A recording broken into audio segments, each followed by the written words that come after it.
आज के इस पावन अवसर ने मन को गहरी शांति से भर दिया है।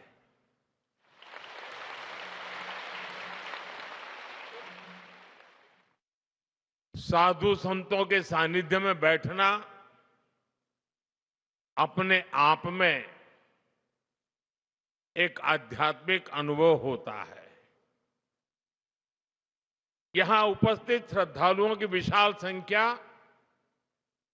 इस मठ की सदियों पुरानी जीवन शक्ति को और बढ़ा रही है। मैं अपने आप को सौभाग्यशाली मानता हूं कि आज इस समारोह में आपके बीच उपस्थित हूं। यहां आने से पहले मुझे राम मंदिर और वीर विट्ठल मंदिर के दर्शन का सौभाग्य मिला। उस शांति, उस वातावरण ने इस समारोह की आध्यात्मिकता को और गहरा कर दिया। साथियों, श्री संस्थान गोकर्ण परतगाड़ी जीवोत्तम मठ अपनी स्थापना की 550वीं वर्षगांठ मना रहा है। ये बहुत ऐतिहासिक अवसर है। बीते 550 वर्षों में इस संस्था ने समय के कितने ही चक्रवात झेले हैं। युग बदला, दौर बदला, देश और समाज में कई परिवर्तन हुए, लेकिन बदलते युगों और चुनौतियों के बीच भी इस मठ ने अपनी दिशा नहीं खोई।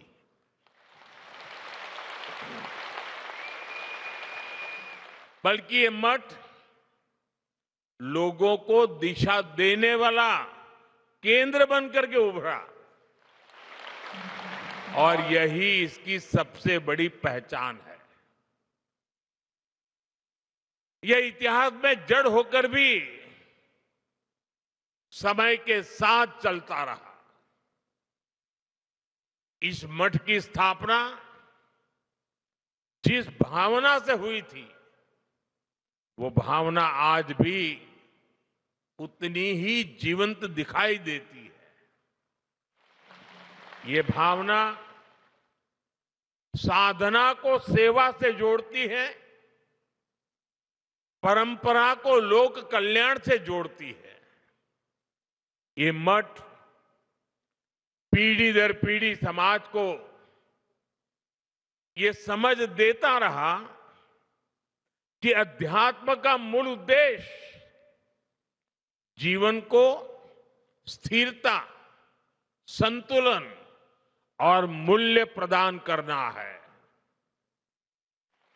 मठ की 550 वर्षों की यात्रा उस शक्ति का प्रमाण है जो समाज को कठिन समय में भी संभाल करके रखती है। मैं यहां के मठाधिपति श्रीमद विद्याधीश तीर्थ स्वामी जी, समिति के सभी सदस्यों और इस आयोजन से जुड़े हर व्यक्ति को इस ऐतिहासिक अवसर की अनेक अनेक शुभकामनाएं देता हूं। साथियों, जब कोई संस्था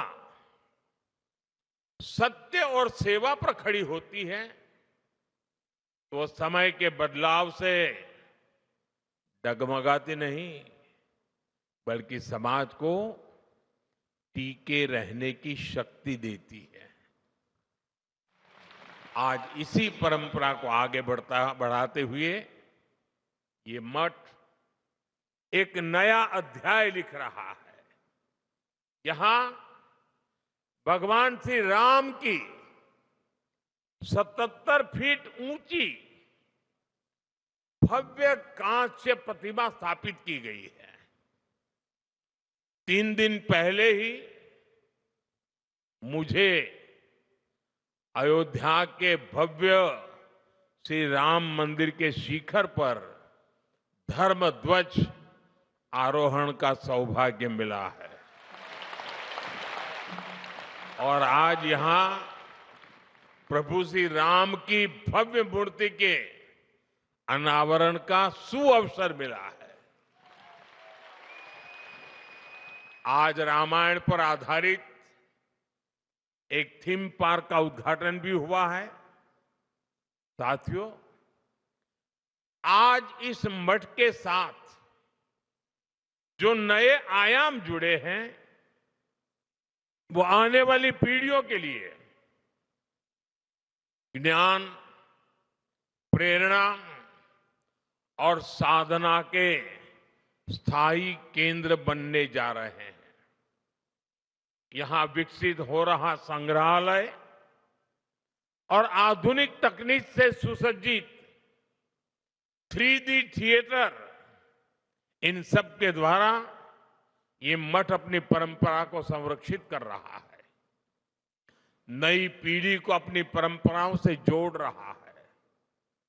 इसी तरह 550 दिनों में देश भर के लाखों श्रद्धालुओं की भागीदारी से हुए श्री राम नाम जप यज्ञ और उससे जुड़ी राम रथ यात्रा हमारे समाज में भक्ति और अनुशासन की सामूहिक ऊर्जा का प्रतीक बनी है।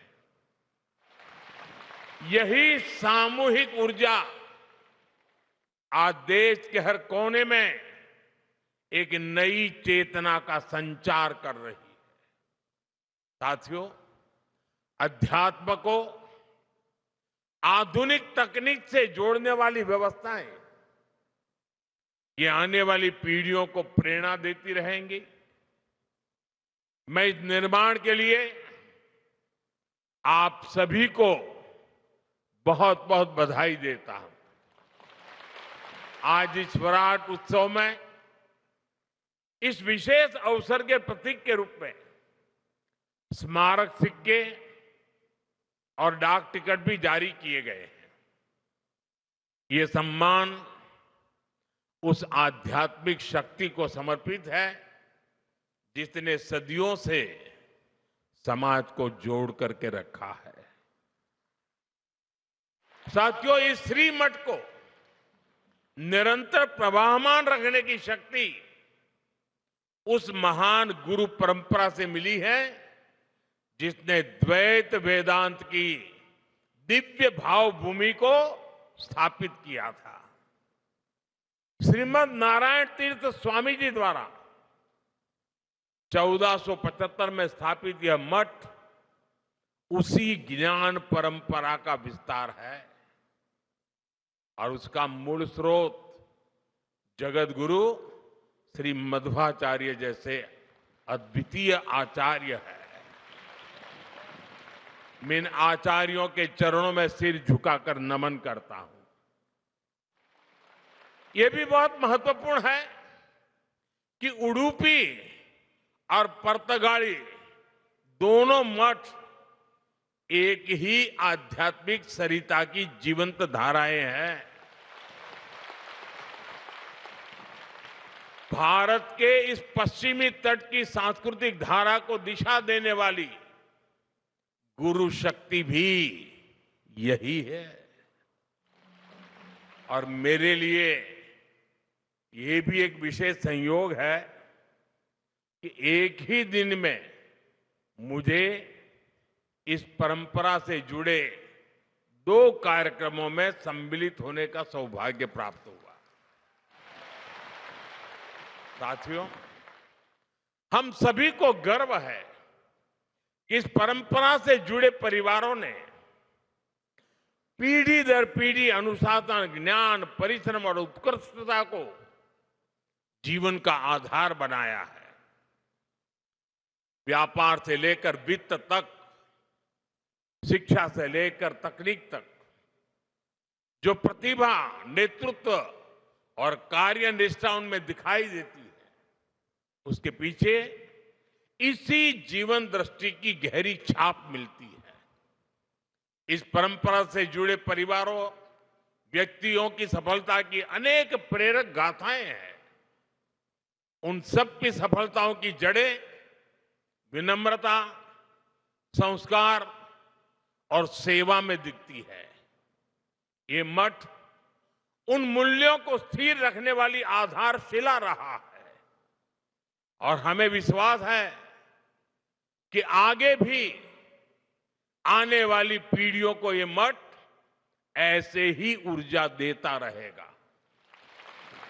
साथियों, इस ऐतिहासिक मठ की एक और विशेषता का जिक्र आज आवश्यक है।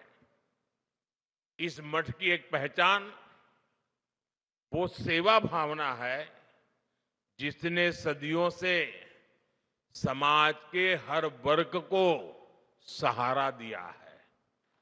सदियों पहले जब इस क्षेत्र पर विपरीत परिस्थितियां आई, जब लोगों को अपने घर परिवार छोड़कर नए प्रदेशों में शरण लेनी पड़ी, तब इसी मठ ने समुदाय को सहारा दिया, उन्हें संगठित किया और नए स्थानों पर मंदिरों, मठों, आश्रय स्थलों की स्थापना की। इस मठ ने धर्म के साथ साथ मानवता और संस्कृति की भी रक्षा की। समय के साथ मठ की सेवा धारा और विस्तृत होती गई।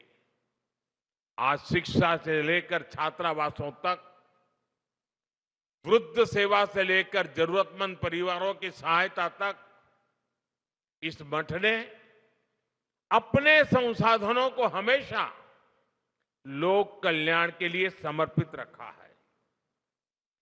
अलग अलग राज्यों में बने छात्रावास हो, आधुनिक विद्यालय हो या कठिन समय में लोगों को राहत देने वाले सेवा कार्य, हर पहल इस बात का प्रमाण है कि अध्यात्म और सेवा जब साथ चलते हैं तो समाज को स्थिरता भी मिलती है और आगे बढ़ने की प्रेरणा भी मिलती है।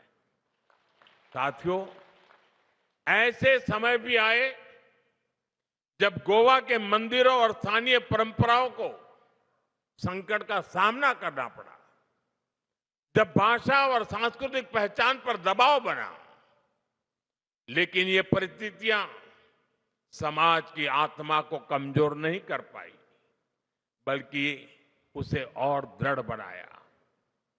गोवा की यही विशेषता है कि यहां की संस्कृति ने हर बदलाव में अपने मूल स्वरूप को बनाए रखा और समय के साथ पुनर्जीवित भी किया। इसमें पुर्तगाली मठ जैसे संस्थानों का बहुत बड़ा योगदान रहा है। साथियों, आज भारत एक अद्भुत सांस्कृतिक पुनर्जागरण का साक्षी बन रहा है।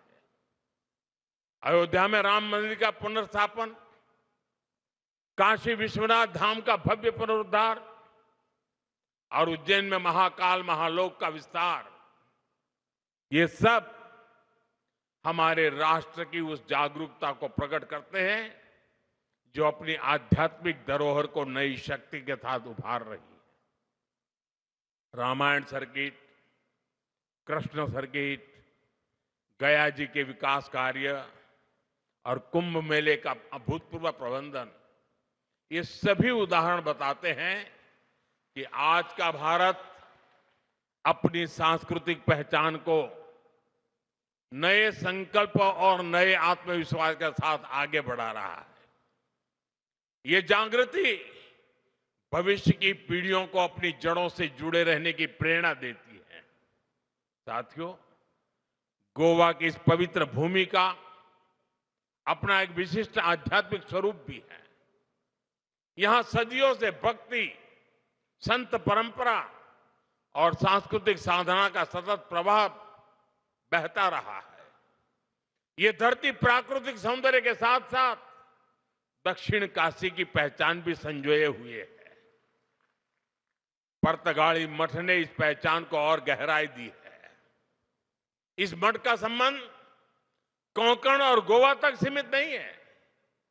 इसकी परंपरा देश के विभिन्न हिस्सों और काशी की पवित्र भूमि से भी जुड़ी हुई है।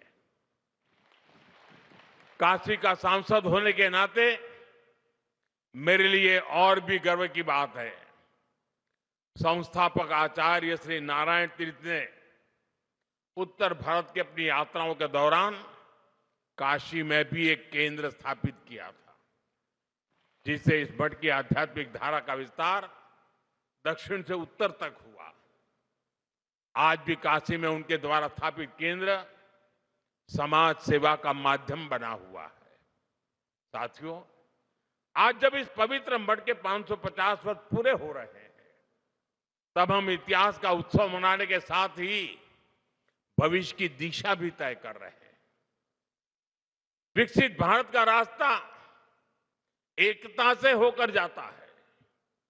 जब समाज जुड़ता है, जब हर क्षेत्र, हर वर्ग एक साथ खड़ा होता है, तभी राष्ट्र बड़ी छलांग लगाता है।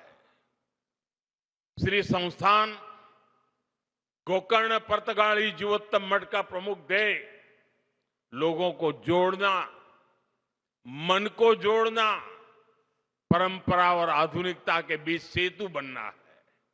इसलिए विकसित भारत की यात्रा में यह मठ एक प्रमुख प्रेरणा केंद्र की भूमिका में भी है। साथियों, जिनसे मेरा स्नेह होता है, वहां मैं आदरपूर्वक कुछ आग्रह करता हूं। जैसे पूज्य स्वामी जी ने मुझे एक काम दे दिया एकादशी का।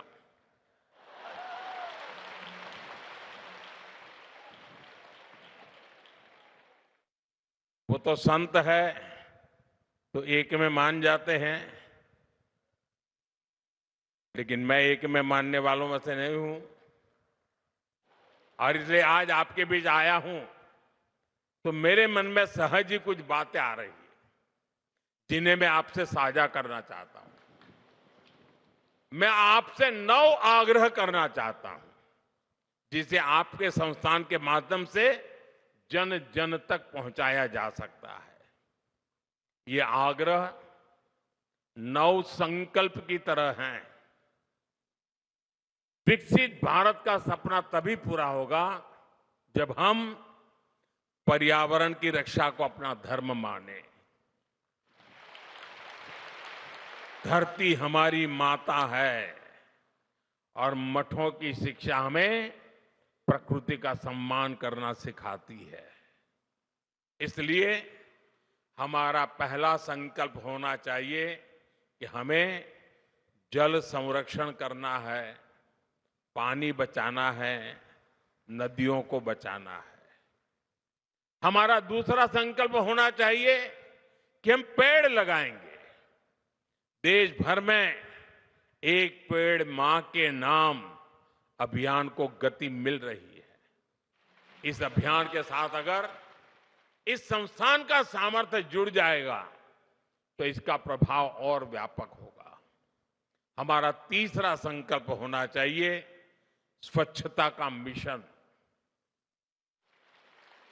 आज जब मैं मंदिर परिषद में गया तो वहां की व्यवस्था, वहां का आर्किटेक्चर, वहां की स्वच्छता मेरे मन को बड़ी प्रभावित कर गई। मैंने स्वामी जी को कहा भी, कितना शानदार तरीके से इतना संभाला है।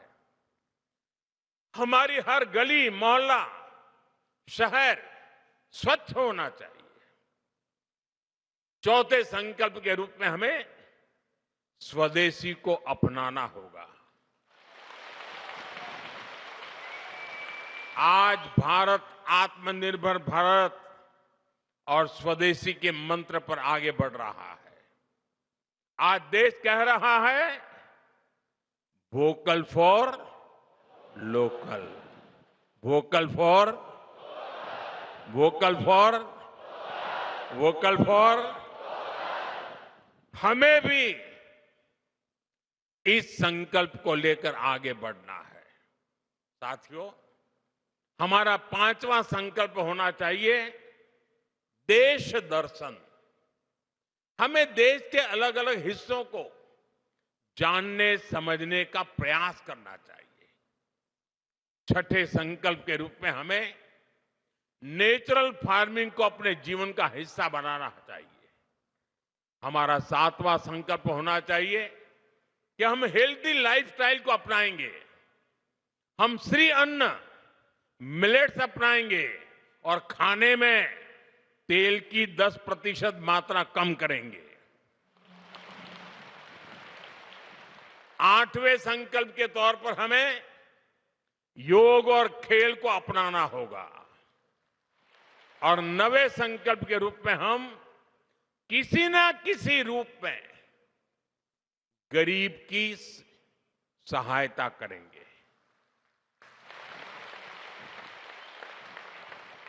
अगर एक परिवार भी गोद ले लेना ना हम, देखते ही देखते हिंदुस्तान का रूप रंग बदल जाएगा।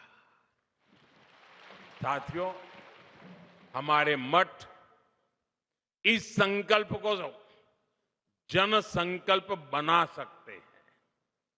इस मठ का 550 साल का अनुभव हमें बताता है, परंपरा अगर जीवित रहे तो समाज आगे बढ़ता है और परंपरा तभी जीवित रहती है जब वो समय के साथ अपनी जिम्मेदारी बढ़ाती है। इस मठ ने 550 वर्षों में समाज को जो दिया है, अब वही ऊर्जा हमें आने वाले भारत के निर्माण में लगानी है। साथियों, गोवा की इस भूमि का आध्यात्मिक गौरव जितना विशिष्ट है, उतना ही प्रभावी इसका आधुनिक विकास भी है। गोवा देश के उन राज्यों में से है जहां प्रति व्यक्ति आय सबसे ज्यादा है। देश के पर्यटन, फार्मा और सर्विस सेक्टर में इसका महत्वपूर्ण योगदान है। हाल के वर्षों में शिक्षा और स्वास्थ्य में गोवा ने नई उपलब्धियों को हासिल किया है। केंद्र और राज्य सरकारें मिलकर यहां के इंफ्रास्ट्रक्चर को आधुनिक बना रही है। हाईवे, एयरपोर्ट और रेल कनेक्टिविटी के विस्तार से श्रद्धालुओं और पर्यटकों को दोनों के लिए यात्रा और भी सुगम हुई है। विकसित भारत 2047 के हमारे राष्ट्रीय विजन में पर्यटन एक प्रमुख हिस्सा है और गोवा इसका सबसे बड़ा उदाहरण है। साथियों, भारत आज एक निर्णायक दौर से गुजर रहा है। देश की युवा शक्ति, हमारा बढ़ता आत्मविश्वास और सांस्कृतिक जड़ों के प्रति हमारा झुकाव, ये सब मिलकर एक नए भारत का निर्माण कर रहे हैं। विकसित भारत का हमारा संकल्प तभी पूरा होगा जब अध्यात्म, राष्ट्र सेवा और विकास की तीनों धाराएं साथ चले। गोवा की ये भूमि और यहां का ये मठ उसी दिशा में एक महत्वपूर्ण योगदान दे रहे हैं। आज पूज्य स्वामी जी ने मेरे लिए बहुत सारी बातें बताई। बहुत सी चीजों के लिए उन्होंने मुझे क्रेडिट दिया। मैं उनका बहुत आभारी हूं।